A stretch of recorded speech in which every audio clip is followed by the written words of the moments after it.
20 বছর আগে মেসি যদি বলতো আমি এমন এক প্লেয়ার হব যে প্লেয়ার হবে পুরো পৃথিবীতে নাম্বার 1 ফুটবলার, 20 বছর আগে আপনি বলতেন ছি কি বলে, পাগলা নাকি রে, শখ কত দেখো না।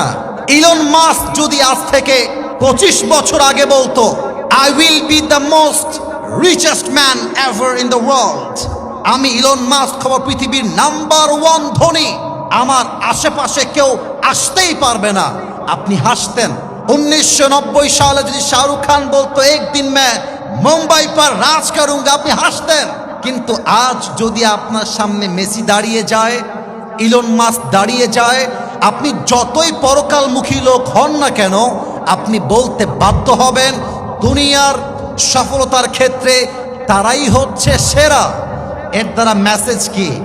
খালি পটর পটর করলে হয় না, জীবনের সম্মান পেতে হলে তুমি যা করতে পারো তা করে দেখায় দেওয়া লাগে। সফল হওয়ার আগ পর্যন্ত কারোর সঙ্গে কোনো আলগা পিরিত নাই, নিজের একটা সিক্রেট লাইফ মেক করবা। আর যুবকদেরকে বলবো, যুবক আমি আমার 19 বছর বয়সের একটা কথা আজকে বলবো, বলা যাবে? 19 বছর বয়সে আমি চিন্তা করতে শুরু করলাম জীবনে এমন কিছু করতে হবে, বাপের পরিচয় আমার পরিচয় নয়, আমার পরিচয় আমার বাপের পরিচয় হবে। আর কতদিন বাপের মাথায় কাঁঠাল ভেঙে খাবে, আর কতদিন খাবে? তোমার কি লজ্জা লাগে না? তোমার কি শরম লাগে না? তোমাকে চিন্তা করতে হবে I will be the king of my family, আমি হব আমার পরিবারের রাজা, আমি হব সেরা, আমি এত সেরা হব আমার আশেপাশেও কেউ ভিড়তে পারবে না। জীবনে যতই বড় হও কম্পিটিশনে যাবা না, জগিং করবা, জগিং জগিং। আচ্ছা জগিং কাকে বলে আর কম্পিটিশন কাকে বলে?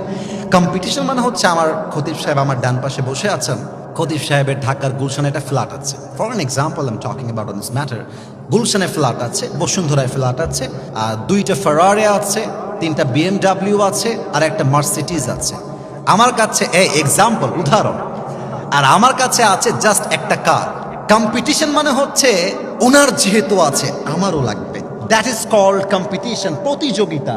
ওর আছে আমার চাই, ওর নাই আমার চাই, ওর কেন বেশি আমার আরো বেশি চাই। আল্লাহ কুমুত্তাকাসুর, desire to having a lot distracted you from the akhirah, আরো চাই আরো চাই আরো চাই। এই জিকির করতে করতে মানুষ কিয়ামতকে ভুলে গিয়েছে, আখিরাতকে ভুলে গিয়েছে, ঠিক কিনা বলেন?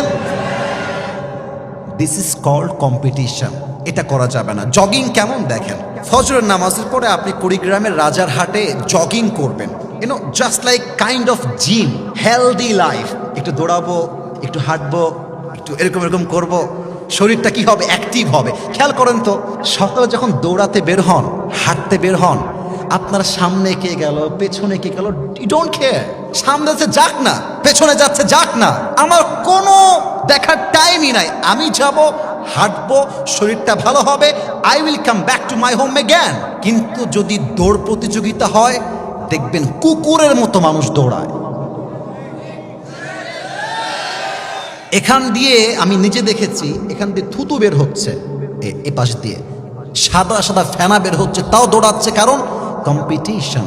কম্পিটিশন, এই দুনিয়ার জীবনটা প্রতিযোগিতার জায়গা নয়। ওয়ামাল হায়াতুদ দুনিয়া ইল্লা মাতাউল গুরুর, this worldly life is nothing more than play and entertainment.